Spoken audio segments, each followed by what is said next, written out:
Hey there, it's Laura. Thank you for joining me today. Today I am sharing a traditional scrapbook layout process video, and I'm excited. I haven't shared too many process videos for the traditional scrapbook layouts, but every time that I share my 100 days of scrapbook layouts, people usually ask, how did you make that one? Or I would love to see a process video for that one. So I thought it would be fun to start recording some of these so you could see how my traditional pages come together.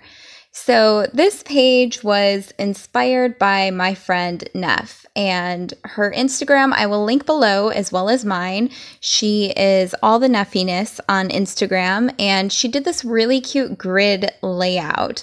And it looked like it had 9 squares that were about 3 by 3 size each. And I loved that idea, and I loved the way that hers turned out. So I kind of went with a loose running of it. I did the grid. I did about the same size, but I used totally different paper collections and photos, and obviously photos, and a different theme and all that. So for this layout, I am scrapbooking pictures of me and one of my dogs. His name is Scratch or Pudge or Cute Boy. We have lots of names for him. And one of my main goals this year is to be a more present and grateful pet mama, and to not be passive in the role that I've had as their mom, and really being present with them and doing my best for them, and realizing that having the ability to be their pet mama, or, adopting an animal, is such a great gift and a big responsibility. And a lot of times I get passive. I'm at school all day, and then I go to work and I'm tired, and I don't want them to jump on me, and I don't want them to whine, and I only want to take them to the park once a month, like things like that. So this year, one of my main goals, since my cat has been sick, is to really enjoy every day and to do my best for them, and to look at them not as like a responsibility that comes last, but as a gift that I should be enjoying every day and doing my best for them, because it is such a blessing to be able to be their mama. And I want to make sure that since I took responsibility for their lives, that I am providing them with the best life I possibly can. So that means a lot more trips to the dog park this year and lots of fun stuff.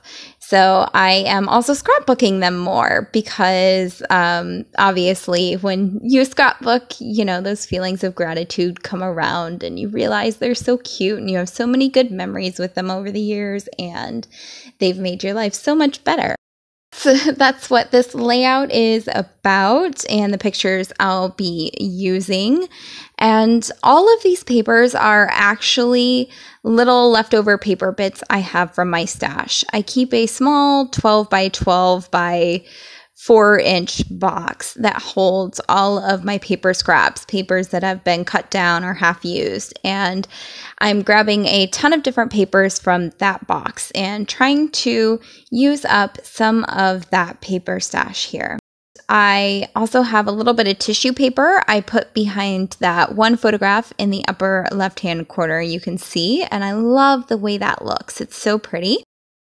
The middle bottom pattern paper, I didn't like some of the colors that were on there, some of the dark grays and stuff, so I actually took some acrylic paint, and you can see I washi taped that little 3x3 card, and then I painted over some of those colored parts of that card that I did not like. And that way I can still use the paper scrap, and it also gave me the chance to get some acrylic paint down on this layout. And then I had some pink paint left over, so I decided I would just randomly put some pink paint all over my white background page. So now you can see little blotches of that here and there.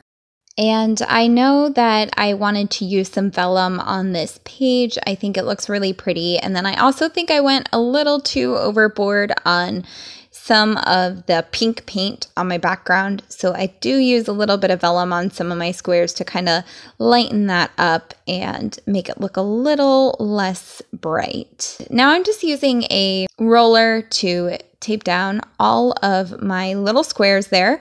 And you can see I tried using my scissors before to rough up the edges of those squares, but I actually found that a more effective method was to just fold each edge up a little bit and curl it up with my fingers. That ended up working much easier, quicker, and did not tear the paper like the scissor method did. So I stick with that method for the rest of the page. And at this point, I thought I was just going to tape down everything, but I end up deciding that it does not look pretty enough and I really want to sew it.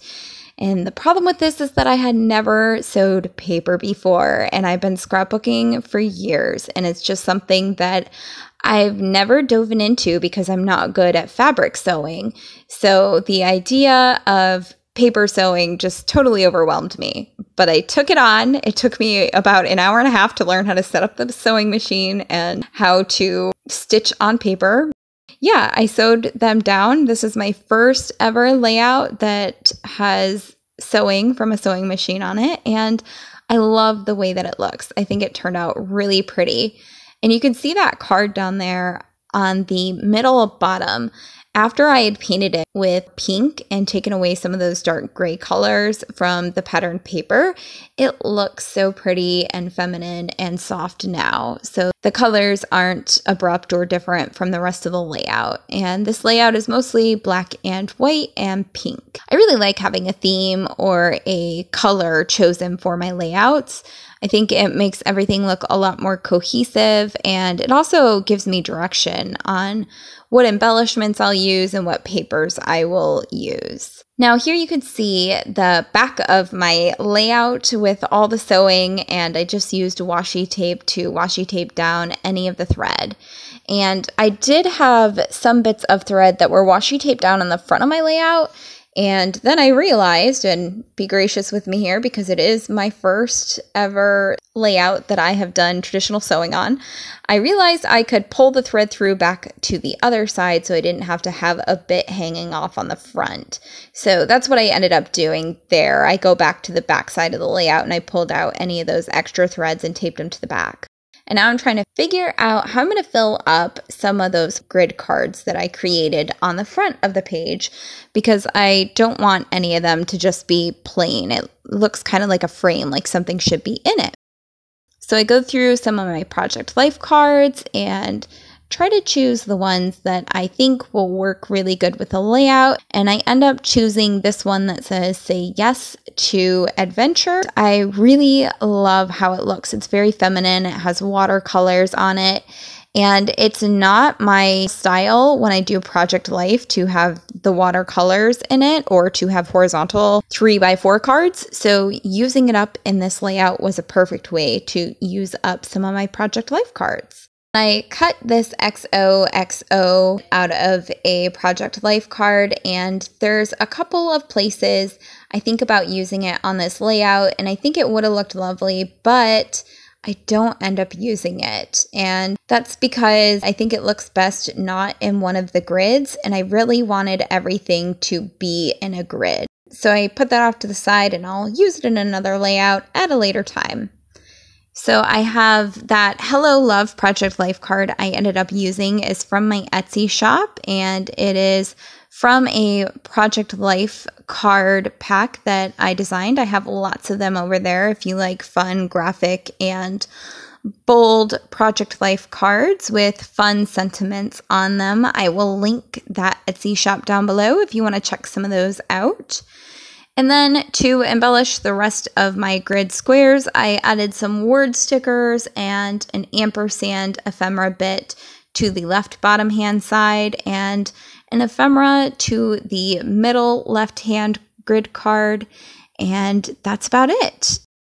And now I need a title for the page. I realize I have a lot of words going on here, but I kind of wanted a title in that middle grid card where I wanted to do some journaling.